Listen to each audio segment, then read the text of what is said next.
नमस्कार साଙ୍ଗमाने आशा करछि आपण माने समस्ते भलरे थिबे।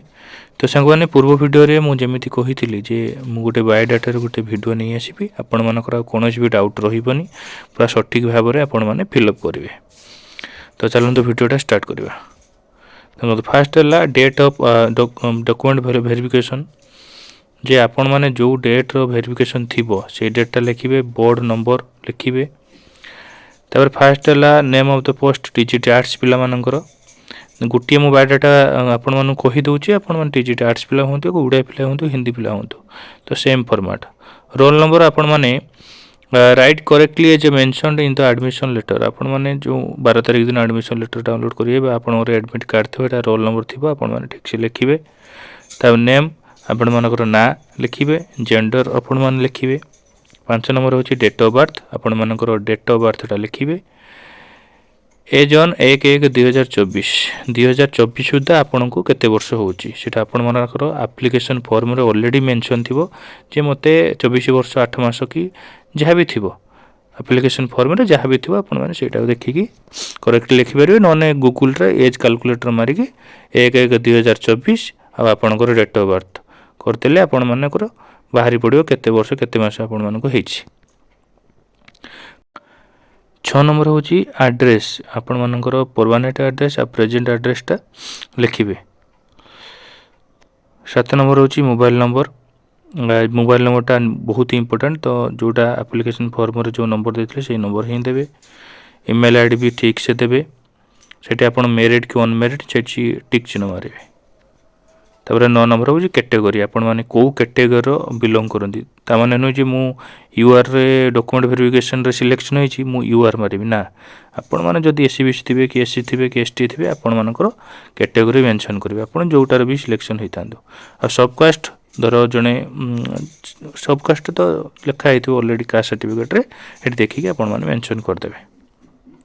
डेट ऑफ इश्यू आपण मानकर जतले अप्लाई करथिबे जो कास्ट सर्टिफिकेट देइथिबे विशेष करी सेटा देबे किछि प्रॉब्लम नै नुआ भी देले किछि प्रॉब्लम नै किंतु सेटा देले बेटर।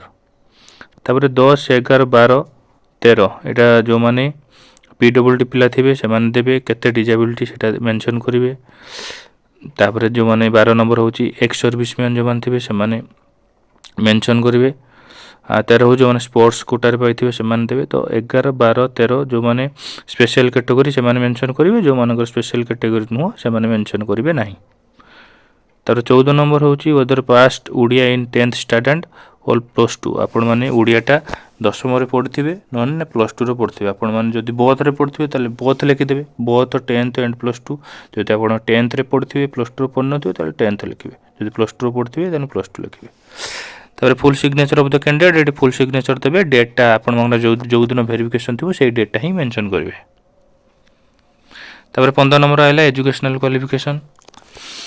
फर्स्ट आइला क्वालिफिकेशन आपण को 10th name of the board BSc Odisha year of passing को ईयर आपण पास करछन टोटल मार्क केते थिला मार्क सिक्योर्ड केते सेत्री मार्क आपण रखिचंदी आ केते परसेंटेज हला ई सब दिनसो आपण माने जेते अप्लाई करथिले एप्लिकेशन फॉर्म रे सब मेंशन अछि ताको देखि की पूरा फिल अप करंतु नो प्रॉब्लम। सेमति +2 सेमति +3 तापर 2 स्कूल सब्जेक्ट आपण +3 रे जो दुटा स्कूल सब्जेक्ट पढि थिबे सेटा आपण मेंशन करिवे। तापर आसिला एनसीडी रिकॉग्नाइज आपण जो बीएड करछन एटा एनसीडी रिकॉग्नाइज हेइतबा दरकार जदी यस मारिवे आ जदी नो मारे ताले आपण रिजेक्ट हे जिवे। तापर ओएसटीटी मेंशन सब्जेक्ट होची माने जो जने आर्ट्स रे ओएसटीटी पास कर तो आर्ट्स लिखिबो मेंशन कैटेगरी तांको कैटेगरी को कैटेगरी से पास करची जदी से एससी एसटी एससीबीसी को थ्री पास करची सेटा लिखिबो date of publication of result OSTT रे लिखा हेतिबो डी जो डीओपी टा बा डेट ऑफ पब्लिकेशन टा लिखा हेतिबो सेटा देखि आपण माने लिखि देबे। आ गुटे डाउट होची जो पिला माने उड़िया रे पाइचंदी तो उड़िया तो स्पेशल ओएसटीटी न होई नथिला तो से मेंशन सब्जेक्ट रो से आर्ट्स ही लिखिबे। तापरे इन सर्विस आपण माने जदी एसएसबी टीजीटी अछंती कि जूनियर टीचर स्कीमेटिक रो अछंती कि कोडार भी अछंती जदी पाइ जंती ताले एसएमई ओडिशा लिखिबे नेम ऑफ द एम्प्लॉयर बा ऑर्गेनाइजेशन तापरे पोस्ट हेल्ड डेजिग्नेशन जदी एसएसबी रो अछंती तारे एठी डेजिग्नेशन लिखिबे जो को पोस्ट रे आपण पाइ जंती को डेजिग्नेशन टा टीजीटी आर्ट्स कि साइंस कि पीसीएम है। तापर आसला पीरियड ऑफ सर्विस आपण केते तारीख रु जॉइन कले आपण सर्विस रे आ जदि एते जाबे धर मु एसएसबी टीजीटी रे मु 7 तारीख रे जॉइन करछि फेब्रुआरी 7 2024 रे आज पर्यंत से सर्विस रे अछि तो एठी ताले 2 जाकर कंटिन्यू लिख देबे। नेचर ऑफ ड्यूटी होछि जदि आपण रेगुलर रे अछंती त रेगुलर लिखिबे जदि कॉन्ट्रैक्चुअल अछंती कॉन्ट्रैक्चुअल लिखिबे। एनओसी रे स्टैंडिंग एनओसी ऑलरेडी मिलिथिबो जदि भी आपण एनओसी पाई नथिबे इंडिविजुअल एनओसी ताले आपण स्टैंडिंग एनओसी काफी। स्टैंडिंग एनओसी टा मु आपन आउ थे शो करे देउची एटा देखंतो standing permission NOC in favour of government employees working under administrative control of school and mass education department appearing in various recruitment examination for applying for job. आपण माने जदि school and mass education department रो काम करछन various recruitment पई आपण माने एई NOC टा ही काफी। एटा होची standing NOC school and mass education department द्वारा एटा 10 तारीख दिन 10/9 रे एटा पब्लिश हेला ए ऑर्डर टा तो एथरे किछि प्रॉब्लम नाही। एटी भी देंतु देखंतु एटी लिखि देइची तळु उठी देखंतु no objection certificate by NOC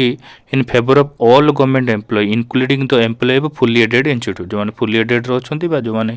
government employ अछंती समस्त पई एनओसी टा काफी आ किछि दरकार ही नाही हला। तो जो माने एसएसबी टीजीटी रो अछंती बा जूनियर टी स्कीमेटिक रो अछंती स्टैंडिंग एनओसी टा प्रिंट आउट काढी के नै जिवे एटा देखे देबे आ किछि दरकार नाही।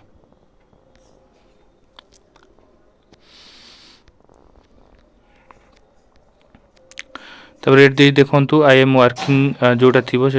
टिक चिन्ह मारे तापर तौक जो full signature of the candidate with date आपण मानकर सिग्नेचर लिखिए तो तौक डेटा भी पकेबे जो डेट आपंकर वेरिफिकेशन थी। तो डॉक्यूमेंट कौन कौन लगे मु पूर्व वीडियो कही तो आउ थे भी कहीदे जो एडमिशन लेटर जोटा 12 तारीख दिन आपण मानकर डाउनलोड करेंगे सेटा नहीं जी ता सहित copy of the online application form जो अप्लाई समय जो एप्लिकेशन फॉर्म सेटा नहीं जी ता सहित 10th +2 +3 बीएड सर्टिफिकेट नहीं जी OSTT certificate in TGT arts TGT PCM CBZ जहाँ भी थी ओएसटीटी सर्टिफिकेट जो थे पास करते नहीं जी तापर एनओसी जोटा स्टैंडिंग एनओसी नहीं जी तापर गोटे प्रूफ पाई आधार कार्ड बा भोटर कार्ड नहीं जी सहित फोटो 5 कॉपी खंडे नहीं जाइए। डिक्लेरेशन लिखिदेवे आई जहाँ मो ना धर Dilip Kumar Sethi I Dilip Kumar Sethi son of जब बापा ना लिखे एज केते बस ता तौक फुल सिग्नेचर ऑफ कैंडिडेट लिखिदेवे रोल नंबरटा लिखे एडमिट कार्ड लिखाई तो सेटा देखि लिखिदेवे डेटा होची जो डेट वेरिफिकेशन से डेटा लिखिदेवे है बस एतिकी आ किसी रिक्वायर नहीं एतिकी आपण माने जहाँ भी कहले डिटेल्स भलसे लिखंतु भलसे लिखिकी गोटे काम करेंगे ये जो बायोडाटा 3-4 कॉपी खंडे माने काट देथिबे जेरेक्स जदि गोटे भी टिके भूल हो गला ताले आपण माने ताकू गारेबे नहीं आ गोटे न्यू फॉर्म रे ताकू आउ थरे फिलअप करेंगे हेले बायोडाटा पूरा नीट एंड क्लीन करके नहीं जिवे ता सहित सब जेरेक्स रो सेल्फ अटेस्टेड करके नहीं जिवे हला। आशा करछि आपण मानकू कंप्लीट इन्फॉर्मेशन दे पारथिबी जदि वीडियोटा भल लागिथिबो ताले दया करी संग माने सब्सक्राइब कर देबे संग माने पाखु शेयर कर देबे। रहिली नमस्कार देखा नेक्स्ट वीडियो रे जय जगन्नाथ।